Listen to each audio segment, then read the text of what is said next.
Hello and welcome to Monster of the Week, the show where we find the coolest monsters from old editions of D&D and convert them into 5th edition for use in your current D&D campaign. My name is Josiah, also known as Dungeon Dad, and today we are talking about a creature from D&D 3.5. The Gray Jester was originally printed in Heroes of Horror, and it is the perfect monster to include with, I don't know, maybe some type of upcoming circus-y themed Feywild adventure. But that aside, the Gray Jester is really interesting, and as you all know, I love Fey monsters, and this guy is no exception. So as always, today we're going to talk about just exactly what this monster is, a little bit about its history and its lore, then we're going to go over how you would use this monster and build an encounter with it, and lastly, of course, we'll talk about some plot hooks and adventure ideas that you might want to include in your upcoming games. For those of you who are new here and don't know, there is a stat block that I've created in the description below, which you can find in the form of a Google document. So if you like this monster and you want to run it in combat, everything you need is right down there. Also, please be sure to leave a comment. Maybe you've had this monster used against you in the past, or maybe you've got big plans for how you're going to use it in the future. Regardless, all that stuff really helps out the channel, and also I love reading what you guys get up to with our creatures. So what exactly is the Gray Jester? They are these gaunt figures clad in gray-hued jester's clothing, and of course in their hand they always have a scepter with a doll's head atop it, which is usually a kind of a mockery of themselves. And they have rows upon rows of pristine, jagged teeth. Very, very intimidating to look at for sure. Well, despite what their makeup would have you believe, they are not indeed the third member of Insane Clown Posse, but rather a court jester for the unseelie Fey court. What does that mean? Well, in the Feywild, there's all these different courts that are collections of different Fey creatures. All of them kind of have a penchant one way or the other with how they interact with other creatures, really. Some of them are nice, some of them are mean, some of them just don't want you to be near them, and others employ jesters that literally siphon joy away from people. That's right, the Gray Jester is incapable of feeling joy and happiness and just positive emotions in general, so it leeches those emotions from other creatures. If you happen to be unlucky enough to have your joy siphoned away by a Gray Jester, you are no longer able to feel joy, which is a big bummer. And honestly, I feel kind of bad for these guys too, because that's the only way they can experience joy. So all around, just a bit of a bummer creature. But that doesn't mean these guys aren't also jerks. They're only CR 3, which means that they're perfect to throw at a lower level party. But that doesn't mean they don't have a few nasty tricks up their sleeve either. So let's move along and talk about some.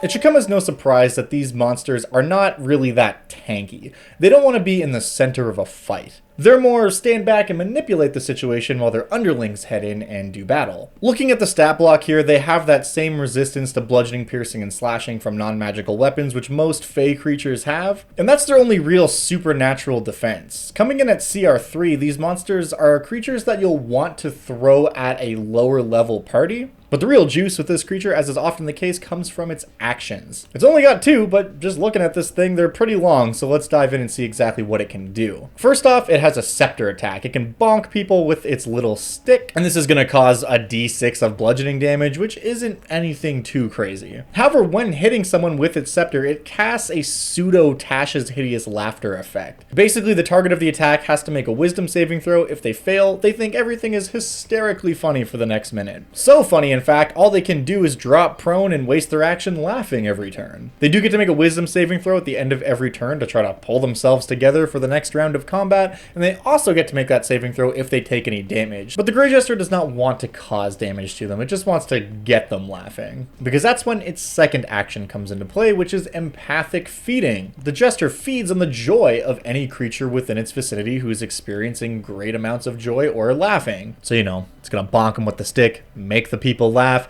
and then try to feed on that joy as it comes out of them. I don't really know exactly how that works, but it sounds legit. Fey creatures are weird, but in any case, a creature targeted by this ability, usually one who is laughing because it got bonked on the head with its scepter the round before, has to make a wisdom saving throw, and if they fail, they take 1d4 charisma damage. This means their charisma score is literally reduced by that much. Importantly, this doesn't cause hit point damage, which means that the target does not get to make another saving throw against the hideous laughter effect. A lot of the times when we have creatures that do ability damage, if they reduce that ability to 0, the creature dies. In this case, that's not what happens. If the Gray Jester drains someone down to 0 charisma, they simply lose the ability to feel joy or any positive emotions. We don't really have mechanics for being clinically depressed in D&D 5th edition, but you can leave it up to your players to roleplay that however they want if this were to happen to them. And for some characters, this might not matter. Like, your fighter probably doesn't care about their charisma that much. But for a bard or a sorcerer, this would be devastating. Imagine a bard who couldn't find any joy in playing music. I just understood how grunge music became a thing in the 90s. But for real, it's an interesting thing that your players might have to roleplay. And most importantly, if the target who has had their charisma drained to 0 has 5 or fewer hit die, which if they're a player character means they're 5th level or lower, that creature is transformed into a bleak one. What is a bleak one, you might ask? Well, a bleak one is someone who is, of course, unable to experience joy and all that stuff, but they also become permanently enchanted and then dominated by the Gray Jester. Their statistics and abilities are completely unchanged. Basically, they just completely lose the will to do anything, and they will do what the Jester commands them to do with the hope that maybe someday they'll be able to get that joy and happiness back, which of course will never happen. So any character that's 5th level or lower, or any creature or NPC that has 5 or fewer hit die, basically becomes enchanted and permanently dominated, forced to do whatever the Gray Jester wants it to for the rest of their lives. There's some interesting wording on this ability though, which I want to talk about. For starters, they're only a bleak one as long as their charisma is 0. So if a creature has their charisma drained down to 0 and you were to put a magic item on them that gave them some charisma back, or you were able to increase their charisma maybe through leveling up, any way you can get that character's charisma score up to even 1 is going to break the enchantment. They will find the will to act on their own. Also, if a player has their charisma drained, they're definitely going to want to know how to get it back, even if they don't become a bleak one. And the answer to that is simple. It's permanent until the Gray Jester is dead or chooses to relinquish it, meaning that the party could negotiate with the Gray Jester to get a character's charisma back, and if that doesn't work out, their swords can negotiate with its gut. So basically, the Gray Jester in an encounter is going to probably have a few bleak ones with it as like a posse that it's going to use as cannon fodder while it tries to bonk people, put them into a fit of laughing, and then drain their charisma away. Something worth noting here too is that the empathic feeding ability doesn't necessarily have to target someone who is laughing because of the spell that the Gray Jester cast on it. I mean, if they were to go to like a comedy show or something, then they could just cast it on up to 3 people in the crowd at the same time. But I'm getting a little bit ahead of myself, so let's move along and talk about some.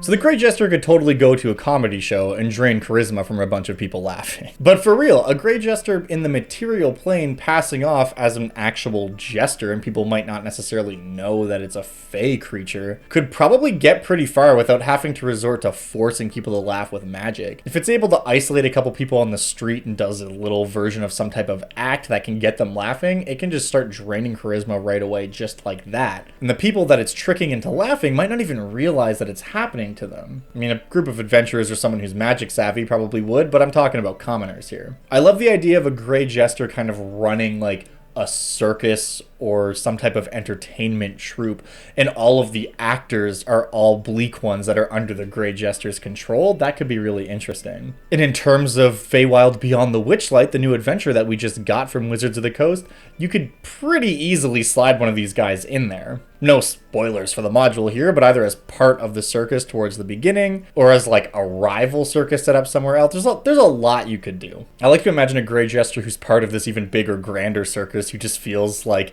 he's kind of bummed out all the time and, you know, maybe steals a bit of joy from an audience member here or there, but has been forbidden from actually, like, killing anybody or creating any bleak ones, so he's just doing what he can. You could do a lot with the whole disgruntled carnival employee trope. I do think simultaneously the weakest and strongest part of this creature overall is that its thematic element is so intense.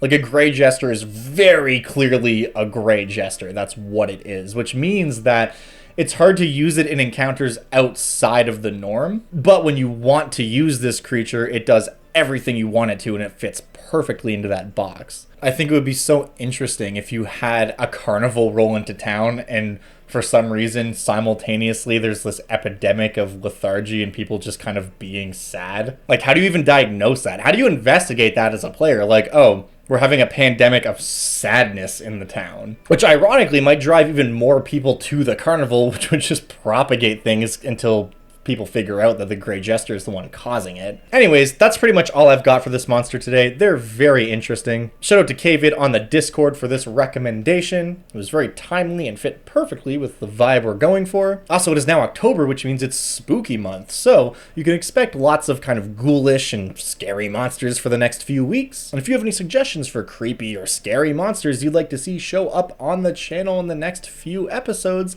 definitely let me know, either here on YouTube, you can get at me on Twitter, or message me on the Discord. There's a link to all that stuff as well as the stat block below.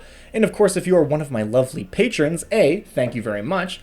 B, you will also find the Monster Manual style stat block with some extra lore tidbits and the artwork and all that cool fancy schmancy stuff over on the Patreon page, which is also linked in the description below. If you're not a patron, thank you so much for watching anyway, and if that sounds cool to you, definitely check it out. Just a little bit of housekeeping stuff too. I want to apologize that the uploads have been kind of light the past couple weeks. I'm currently working on a big project which is going to debut on the channel hopefully within the next 2 or 3 weeks, so look forward to that. But that is pretty much all I have to say today, so thank you very much for watching, and until the next one, I will see you then.